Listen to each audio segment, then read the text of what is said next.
Hi hello നമസ്കാരം. എല്ലാവരും സുഖമായിട്ടിരിക്കണമെന്ന് വിചാരിക്കുന്നു. ഞാനും ഇവിടെ സുഖമായിട്ടിരിക്കണം. അപ്പോൾ ഡെയിലി ഡോട്ട്സിൻ്റെ പുതിയൊരു വീഡിയോയിലേക്ക് എല്ലാവർക്കും സ്വാഗതം. ഇന്ന് ഞാൻ വന്നിരിക്കുന്നതല്ലേ ഒരു ഒരു ഒരു പ്രത്യേക ഒരു വീഡിയോ ആയിട്ടാണ്. കാരണം എന്താണെന്ന് വെച്ച് കഴിഞ്ഞിട്ടുണ്ടെങ്കിൽ അത് എൻ്റെ ട്യൂഷൻ കുട്ടികളുടെ അവസാനത്തെ ദിവസമാണ്. ഞാൻ ട്യൂഷനൊക്കെ കഴിഞ്ഞ് ഇവരുടെ അടുത്ത് പ്രത്യേക ഒരു ദിവസം, അതായത് സെപ്പറേറ്റ് ആയിട്ട് എക്സാമൊക്കെ കഴിഞ്ഞ് സെപ്പറേറ്റ് ആയിട്ട് ദിവസം തന്നെ വരാൻ പറഞ്ഞായിരുന്നു. ഒരു ഫെയർവെൽ പാർട്ടി പോലെ അത് വെക്കാൻ വേണ്ടിയിട്ട് വരാൻ പറഞ്ഞായിരുന്നു. കാരണം ഉണ്ട്, അത് ഞാൻ പറയാം. കാരണം പറയുന്നതിന് മുമ്പേ ഇവർ എൻ്റെ അടുത്ത് ട്യൂഷന് വരാൻ തുടങ്ങിയിട്ട് ആകെ 3 മാസമായിട്ടുണ്ടായിരുന്നുള്ളൂ. കുറച്ച് പേര് ജനുവരി 1 വന്നു, പിന്നെ ജനുവരി ലാസ്റ്റൊക്കെ ആയപ്പോൾ കുറച്ച് പേര് വന്നു. അങ്ങനെ പെട്ടെന്ന് ഞാൻ എടുക്കാമെന്ന് വിചാരിച്ചിട്ട് തീരുമാനം എടുത്തിട്ട് ഇവരുടെ പെട്ടെന്ന് വന്നതാണ്. അതുവരെ ഇവർ വേറൊരു ഭാഗത്താണ് ട്യൂഷന് പോയിക്കൊണ്ടിരുന്നുണ്ടായിരുന്നത്. അപ്പോൾ പ്രത്യേക സാഹചര്യ കാരണങ്ങളാൽ എൻ്റെ അടുത്ത് വന്ന് പെട്ട സ്റ്റുഡൻസാണ് കേട്ടോ ഇവരൊക്കെ.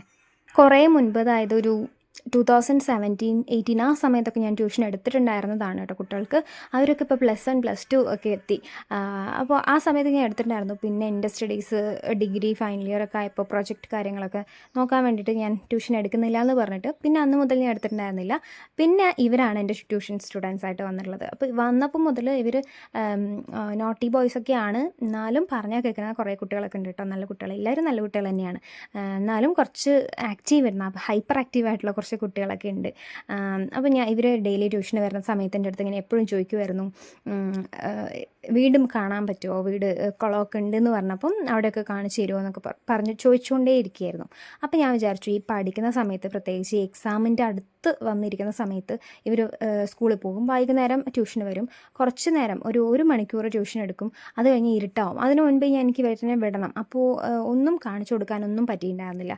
എൻ്റെ വീടിൻ്റെ തൊട്ടടുത്താണ് കുളം. അപ്പോൾ അത്രയും ഡിസ്റ്റൻസ് പോലും പോകാനുള്ള സാഹചര്യം ആയിരുന്നില്ല. കാരണം ഒരുപാട് സ്റ്റഡീസ് ഉണ്ട്. ലാസ്റ്റ് മിനിറ്റിൽ ട്യൂഷൻ മാറിയതുകൊണ്ട് എനിക്ക് ആദ്യം മുതൽ എടുക്കാൻ പറ്റാത്തതുകൊണ്ടും ഒരുപാട് എടുത്ത് കൊടുക്കേണ്ട കാര്യങ്ങളൊക്കെ ഉണ്ടായിരുന്നു. അപ്പോൾ അത് ഒക്കെ വിചാരിച്ചുകൊണ്ട് ഞാൻ വിചാരിച്ചു, ഓക്കെ, ഞാൻ അവരുടെ അടുത്ത് പറയുകയും ചെയ്തു, അവസാനത്തെ ദിവസം നിങ്ങൾക്ക് എല്ലാം കാണിച്ചു തരാമെന്ന് വിചാരിച്ചിട്ട് ആണ് ഞാൻ ഈ ഫെയർവെൽ പാർട്ടി പോലെ നടത്താൻ തന്നെ കാരണം കേട്ടോ.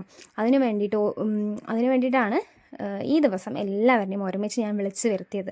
അല്ലെന്നുണ്ടെങ്കിൽ അവർ വരില്ലായിരുന്നു. എപ്പോഴാണ് ട്യൂഷൻ കഴിയുക എന്നുള്ള ഒരു അവസ്ഥയിലായിരുന്നു അവർ. ശരിക്കും അവർക്കെന്ന് വെച്ചാൽ ട്യൂഷന് വരാം, കുഴപ്പമില്ല, വന്നു കഴിഞ്ഞിട്ടുണ്ടെങ്കിൽ പഠിക്കാൻ വയ്യ, അതെല്ലാവർക്കും ഉള്ള ഒരു ഇതാണ്.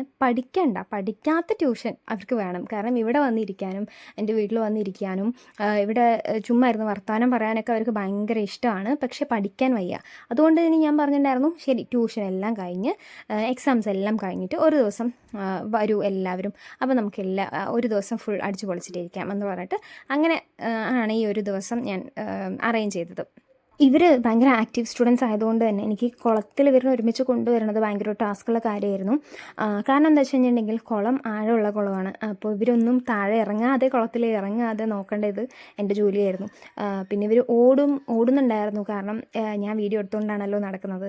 അപ്പോൾ ചെറിയ വരമ്പൊക്കെയാണ്. അപ്പോൾ ഇവരുടെ നന്നായി ശ്രദ്ധിച്ചില്ല എന്നുണ്ടെങ്കിൽ എവിടെയെങ്കിലും എന്തെങ്കിലും ചെയ്ത് കഴിഞ്ഞിട്ടുണ്ടെങ്കിൽ അതിന് ഫുൾ റെസ്പോൺസിബിലിറ്റി ഞാനാണ്. അപ്പോൾ അവർക്ക് കുറച്ചുകൂടെ എക്സ്ട്രാ കെയർ കൊടുത്ത് നോക്കേണ്ട കാര്യം എനിക്കുണ്ടായിരുന്നു. അങ്ങനെ സക്സസ്ഫുള്ളി ആ കുളത്തിൽ നിന്ന് എല്ലാം കണ്ട് പാടത്ത് ഇപ്പോൾ കൊയ്യായിരുന്നു. അപ്പോൾ മെഷീൻ എങ്ങനെയാണ് കൊയ്യണമെന്നൊക്കെ കാണിച്ചു കൊടുത്ത് എല്ലാം കഴിഞ്ഞ്, അവരിതുവരെ കാണാത്ത കുട്ടികളുണ്ടായിരുന്നു കേട്ടോ. അതിൽ എനിക്ക് ആശ്ചര്യമായി. അപ്പം കാണാത്ത കുട്ടികളുണ്ടായിരുന്നു. പിന്നെ പണ്ട് കാലത്ത് എങ്ങനെയൊക്കെയാണ് കൊയ്തിട്ടുണ്ടായിരുന്നത് എന്നുള്ളതൊക്കെ പറഞ്ഞ് എക്സ്പ്ലെയിൻ ഒക്കെ ചെയ്തു കൊടുത്ത് പിന്നെ തിരിച്ച് വീട്ടിലേക്ക് വന്നിട്ട് പിന്നെ എന്തെങ്കിലും ആക്ടിവിറ്റീസ് ചെയ്യണമല്ലോ എന്ന് വിചാരിച്ച് പാട്ടൊക്കെ വെച്ചൊരു മ്യൂസിക് ചെയറൊക്കെ പോലെ നടത്തി. അതിൽ വിന്നറായിട്ടുള്ള കുട്ടികൾക്ക് ഒരു ഗിഫ്റ്റ്, പെട്ടെന്ന് തട്ടിക്കൊട്ടി ഉണ്ടാക്കിയ ഒരു ഗിഫ്റ്റ്. കാരണം അതൊന്നും പ്ലാൻഡ് അല്ലായിരുന്നു. അപ്പോൾ ജസ്റ്റ് കണ്ടക്ട് ചെയ്തുകൊണ്ട് ആ കുട്ടി ജയിച്ചതിൻ്റെ സന്തോഷത്തിൽ നമുക്ക് എന്തെങ്കിലും കൊടുക്കണ്ടേ എന്ന് വിചാരിച്ചിട്ട് പെട്ടെന്ന് ഒരു ഗിഫ്റ്റൊക്കെ ഉണ്ടാക്കി കൊടുത്ത് അങ്ങനെയൊക്കെ ആ ദിവസം അടിച്ചു പൊളിച്ച് അങ്ങനെ പോയി. എൻ്റെ ട്യൂഷൻ കുട്ടികളിൽ എല്ലാവരും മ്യൂസിക് ചെയറിലൊന്നും പാർട്ടിസിപ്പേറ്റ് ചെയ്തില്ല കേട്ടോ. അതിൽ ഒരു 5th സ്റ്റാൻഡേർഡിലുള്ള ഒരു ആൺകുട്ടിയും 7th ഒരു ആൺകുട്ടിയും ഉണ്ടായിരുന്നു. അവർക്ക് രണ്ടുപേർക്കും ഭയങ്കര മടിയായിരുന്നു കേട്ടോ. ഈ മ്യൂസിക് ചെയർ ചെറിയ കുട്ടികളുടെ കാണിക്കാൻ വേണ്ടിയിട്ടാണോ എന്ന് എനിക്കറിയില്ല, പക്ഷെ ഭയങ്കര മടിയായിരുന്നു. ഞാൻ എത്ര നിർബന്ധിച്ചിട്ടും അവർ വന്നില്ല. അങ്ങനെ മ്യൂസിക് ചെയറിൽ ധൃതിയാണ് ജയിച്ചിട്ടുണ്ടായിരുന്നത്. 2nd സ്റ്റാൻഡേർഡിലാണ് കേട്ടോ അവൾ പഠിക്കുന്നത്. അതൊക്കെ കഴിഞ്ഞതിന് ശേഷം അവർ ഡാൻസ്, ആനുവൽ ഡേ റീസെൻ്റ് ആയിട്ടാണ് കഴിഞ്ഞതെന്ന് പറഞ്ഞു. അപ്പോൾ അവിടെ കളിച്ച ഡാൻസൊക്കെ ഞാൻ കളിപ്പിച്ച് അതേ പാട്ടൊക്കെ വെച്ചിട്ട് യൂട്യൂബിൽ നിന്ന് എടുത്ത് അതേ പാട്ടൊക്കെ വെച്ച് കുറച്ച് നേരം അവരെ കൊണ്ട് കളിപ്പിച്ച് മേമൻ്റെ അവിടെ നിന്ന് പോയി സ്പീക്കറൊക്കെ എടുത്തിട്ട് വന്നിട്ട് എല്ലാം അറേഞ്ച് ചെയ്ത് പെട്ടെന്ന് അവരെ കളിപ്പിച്ചു വീഡിയോ. അതിങ്ങനെ റോഡിലൂടെ പോകുന്നവരൊക്കെ നോക്കുന്നുണ്ടായിരുന്നു കേട്ടോ. കാരണം ഇത് എൻ്റെ വീടിൻ്റെ മുറ്റമാണല്ലോ. അപ്പോൾ ഇവിടെ നോക്കിക്കഴിഞ്ഞാൽ റോഡ് കാണാം, റോഡിൽ നിന്ന് നോക്കിക്കഴിഞ്ഞാൽ ഇവിടെയും കാണാം. അപ്പോൾ ഇവർ കളിക്കുന്ന സമയത്ത് എന്താ ഇവിടെ പരിപാടി എന്നൊക്കെ നോക്കിയിട്ട് പോകുന്ന കുറച്ച് പേരൊക്കെ ഉണ്ടായിരുന്നു. എന്നാലും അവർക്ക് അതൊന്നും കാര്യമാക്കാതെ അവർ കുട്ടികളല്ലേ, അവർ കളിച്ചു. ഇവർ ട്യൂഷന് വരുന്ന സമയത്ത് ഇത്രയും ഓടിച്ചാടി നടക്കുകയൊന്നും ഉണ്ടായിരുന്നില്ല. 1-2 പേര് മാത്രം അങ്ങനെ ഉണ്ടായിരുന്നുള്ളൂ, ബാക്കിയുള്ളവർക്ക് സൈലൻ്റ് ആയിട്ടിരിക്കുമായിരുന്നു. അപ്പം ഞാൻ അവരിനെയും പിടിച്ചിരുത്താൻ വേണ്ടി എന്തെങ്കിലുമൊക്കെ പറഞ്ഞ് എന്തെങ്കിലുമൊക്കെ ഹോംവർക്കൊക്കെ കൊടുത്ത് അങ്ങനെയൊക്കെ പിടിച്ചിരുത്തണമായിരുന്നു. പക്ഷേ ഇന്ന് ഫുൾ അവരുടെ ദിവസമായതുകൊണ്ട് ഞാൻ പ്രത്യേകിച്ചൊന്നും പറയാൻ പോയില്ല. പിന്നെ ഇവരെപ്പോഴും എന്നോട് ചോദിക്കുന്ന ഒരു കാര്യമായിരുന്നു, ടെറസിൻ്റെ മുകളിൽ കൊണ്ട് കാണിച്ചു തരുമോ എന്നുള്ളത്. അങ്ങനെ ഞങ്ങൾ പിന്നെ ഇതൊക്കെ കഴിഞ്ഞ് ഈ പരിപാടികളൊക്കെ കഴിഞ്ഞ് പിന്നെ ടെറസിൻ്റെ മുകളിൽ കൊണ്ടുപോയി കാണിച്ചു കൊടുത്തു. അതും എനിക്കൊരു പേടിയുള്ള ഒരു കാര്യമായിരുന്നു. കാരണം സ്റ്റെപ്പൊക്കെ കയറി, ചെറിയ കുട്ടികളല്ലേ, അപ്പോൾ സ്റ്റെപ്പൊക്കെ കയറി മുകളിൽ കയറി കാണിച്ചു കൊടുക്കുന്നതിൽ അവർക്കൊന്നും സംഭവിക്കാതെ നോക്കേണ്ടതും എൻ്റെ റെസ്പോൺസിബിലിറ്റി ആയതുകൊണ്ട് പിന്നെ അതൊക്കെ ശ്രദ്ധിച്ച് തന്നെ എക്സ്ട്രാ കെയർ എടുത്തിട്ട് തന്നെ എല്ലാം കാണിച്ചൊക്കെ കൊടുത്ത് അവരെ സേഫായിട്ട് താഴേക്ക് ഇറക്കി. നോർമൽ ഡേയ്സിൽ ഇവർ വൈകുന്നേരം ട്യൂഷന് വന്നിട്ട് തിരിച്ചു പോകുന്ന സമയത്ത് ഒരു 6 മണി കഴിയും ഏകദേശം. അപ്പോൾ ആ സമയത്ത് ഇവർ പോകുന്ന സമയത്ത് എന്തെങ്കിലുമൊക്കെ സ്നാക്സ് കഴിക്കാൻ കൊടുത്തിട്ടേ കേട്ടോ വിടുക. പഴം, അങ്ങനെ ഹെൽത്തി ആയിട്ടുള്ള എന്തെങ്കിലുമൊക്കെ കൊടുത്തിട്ടേ വിടുള്ളൂ.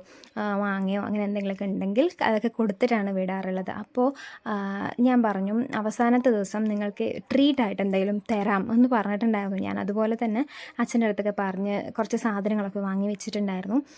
അപ്പോൾ അത് എന്തൊക്കെയാണ് ഇവർക്ക് കൊടുത്തതെന്നുള്ളത് കൂടെ കാണിച്ചു തരാം. ശരിക്കും ഇവരുടെ അടുത്ത് ഞാൻ ചോദിച്ചിട്ടുണ്ടായിരുന്നത് വേറൊരു കാര്യമാണ്. ഇവരെ കുറച്ച് കൺഫ്യൂസ്ഡ് ആക്കാൻ വേണ്ടിയിട്ടാണ് ഞാൻ ചോദിച്ചിട്ടുണ്ടായിരുന്നത് കേട്ടോ.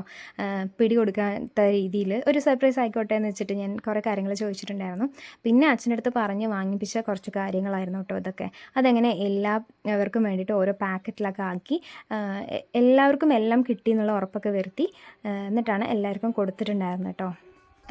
എല്ലാവർക്കും കിട്ടിയപ്പോൾ സന്തോഷമായി, സ്നാക്സും എല്ലാം കിട്ടിയപ്പോൾ സന്തോഷമായി. പിന്നെ മിസ് ചെയ്യുന്നു എന്നൊക്കെ പറഞ്ഞിട്ടുണ്ടായിരുന്നു. അടുത്ത പ്രാവശ്യം ട്യൂഷൻ ഞാൻ തന്നെ എടുക്കണം എന്നൊക്കെ കുറച്ച് സ്റ്റുഡൻസൊക്കെ പറഞ്ഞിട്ടുണ്ടായി. ഇതാണ് ധൃതിയാണ് കേട്ടോ മ്യൂസിക് ചെയറിൽ വിൻ ചെയ്തിട്ടുണ്ടായിരുന്നു. അവൾക്ക് ഞാൻ പേന ഗിഫ്റ്റൊക്കെ ആയിട്ട് കൊടുത്തിട്ടുണ്ടായിരുന്നു. പിന്നെ ഇവർക്ക് ബോക്സ് കൊടുത്തതില്ലേ അതിൻ്റെ ഉള്ളിലുണ്ടായിരുന്ന ഐറ്റംസാണ് കേട്ടോ ഇത്രയും. അതുകൂടാതെ ഒരു ഐസ്ക്രീമും ഒരു മാൻ്റെ ജ്യൂസും കൂടെ ഉണ്ടായിരുന്നു. ഈ വീഡിയോയുടെ ഫസ്റ്റ് ഒരു കുട്ടി എനിക്ക് ഗിഫ്റ്റ് തന്നിട്ടുണ്ടായിരുന്നില്ലേ, അവളാണ് തമ്പുരു. അവൾ തന്ന ഗിഫ്റ്റാണ് കേട്ടോ ഇത്. എനിക്ക് ഭയങ്കര സർപ്രൈസ്ഡ് ആയിപ്പോയി. കാരണം ഞാൻ ഈ കുട്ടികളെ വിളിച്ച ആ ദിവസം ആണ് എനിക്ക് ഫസ്റ്റ് അവൾ കൊണ്ട് തന്നത് ഒരു ഗിഫ്റ്റ് ഉണ്ടെന്ന് പറഞ്ഞിട്ട്. അവളേ പോയി വാങ്ങിയതാണെന്നൊക്കെയാണ് പറഞ്ഞിട്ടോ. പിന്നെ ഈ ഒരു ഇയറിങ്ങും എനിക്ക് ഭയങ്കര ഇഷ്ടമായി.